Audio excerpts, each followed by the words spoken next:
అందరికీ నమస్కారం. పురాణ శ్రవణం ఛానల్ను సబ్స్క్రైబ్ చేయండి, షేర్ చేయండి, లైక్ చేయండి. అలాగే మనము విష్ణు పురాణంలో జంబూద్వీప వర్ణనలో ఉన్నాము. తర్వాత భాగాన్ని మొదలు పెడుతున్నాను. చైత్రరథము, గంధమాదనము, వైభ్రాజితము, నందనము అనే ఉపవనాలు, అరుణాధర, మహాపద్మనీలోదక, మానసములు అనే సరస్సులు, మేరుగిరికి తూర్పు మొదలుగా 4 దిక్కులా ఉండి దేవతలకు అనుభవములవుతూ ఉన్నాయి. ఇదంతా కూడా జంబూద్వీప వర్ణన చేస్తూ ఉన్నాడు. అలాగే ఆ బంగారు కొండకు 4 దిక్కుల గొప్ప పర్వతాలు ఉన్నాయి. అలాంటి మేరు పర్వతం మీద దేవ రాజధాని 14,000 యోజనాల వైశాల్యముతో సువర్ణ రత్న స్థగిత గోపుర భవనాలతో త్రిజగన్నుతమై ఉన్నది. అంటే 3 లోకాలలో ఇదిగా మెరిసిపోయేలాగా ఉన్నది. విష్ణు పాదము నుంచి బయలుపడినటువంటి ఆకాశగంగ 4 పాయలై సీత, అలకనంద, చక్షువు, భద్ర అనే పేర్లతో ఆ అమర రాజధానికి 4 వైపులా ప్రవహించి కిందనున్న భారతాది వర్షములందు ప్రవహిస్తూ ఉంటుంది. వాసుదేవుడు భద్రాశ్వ వర్షమునందు హయగ్రీవ రూపంతోనూ, భారత వర్షమున కూర్మ రూపముతోనూ, కేతుమాల వర్షమున వరాహ రూపముతోనూ, కురు వర్షమున మత్స్య రూపముతోనూ, తక్కిన వర్షములందు వివిధ రూపాలతోనూ ఉంటాడు వాయుదేవుడు. అలాంటి కింపురుషాది వర్షములందు ఉన్నవారికి శోకము, ఆయాసము, ఉద్వేగము, దీపనము అనేవి ఉండవు.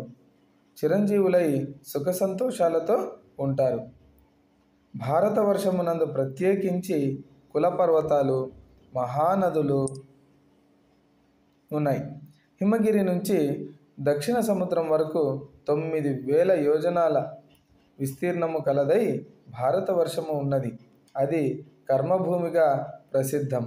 పుణ్యాత్ములకు స్వర్గ మోక్షప్రదం. చూడండి, మన భారత భూమి గురించి వర్ణిస్తూ ఉన్నారు. మునులు, సురలు భారత వర్షమునందు నివసించాలని కోరుతూ ఉంటారు. జప, తపో, దాన, యజ్ఞాదులు యథాశక్తిగా చేసి తాము కోరే పుణ్యలోకాలు పొందడానికి భారత వర్షమే ప్రధాన పీఠం. మలయం, మహేంద్రం, శుక్తిమంతం, వింధ్యం, పాఠియాత్రం, వృక్షం, సహ్యగిరి అని ప్రసిద్ధములైన కులపర్వతాలు భరతఖండానికి భవ్యాలంకారాలు.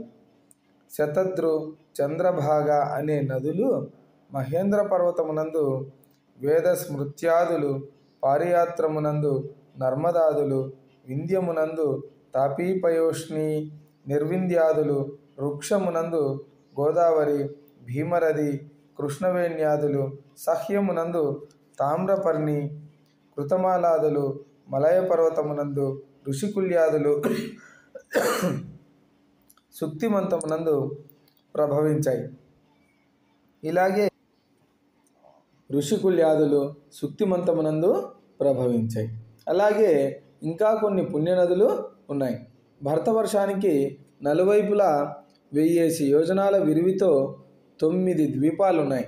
ఇలాంటి నవద్వీపాలు, మహానదులు, కులపర్వతాలు భరత వర్షమునందు తప్ప ఇంకా ఏ వర్షమునందు లేవు. చూడండి, భారత భూమిలో తప్ప ఇంకా ఎక్కడా కూడా ఇటువంటి పుణ్య నదీ నదములు ఇవన్నీ కూడా ఒక భారతదేశంలో మాత్రమే, అంటే భరతవర్షంలో మాత్రమే ఉన్నాయి. కాబట్టి అందుకే ఈ భూమి మోక్షప్రదమైన భూమి. ఈ విధముగా భారత వర్షము కర్మభూమి, పుణ్యభూమి అయింది. అందుకే మిగతా దేశాల వాళ్ళంతా కూడా మన భారతదేశంలో ఈ పుణ్యభూమిని దర్శించాలని ఉవ్విళ్ళూరుతూ ఉంటారు. మిగిలినవి భోగభూములు. జంబూద్వీపం 1,00,000 యోజనాల పరిణామం కలది. దానికి చుట్టూ ఉండేది లవణ సముద్రం. లవణ సముద్రానికి ఆవుల ఉన్నది లక్షద్వీపం. అది 2,00,000 యోజనాల పరిణామం కలది. ఆ ద్వీపానికి ప్రభువు మేధాతిథి.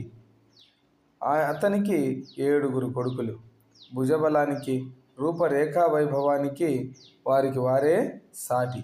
తండ్రి ఆ ద్వీపమును 7 భాగాలుగా విభజించి వారిని ప్రభువులను చేశాడు.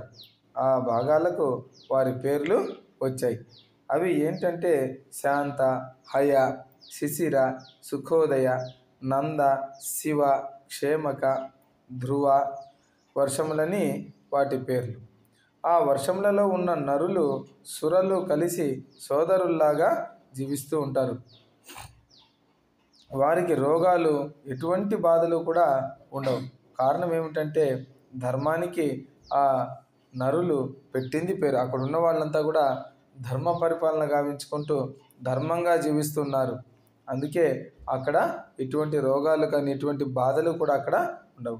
ప్లక్షము అంటే జువ్వి చెట్టు, అది ఆ ద్వీపానికి పేరు తెచ్చింది. విష్ణువు చంద్రరూపుడై ఆ ద్వీపంలో భాసిస్తూ ఉంటాడు.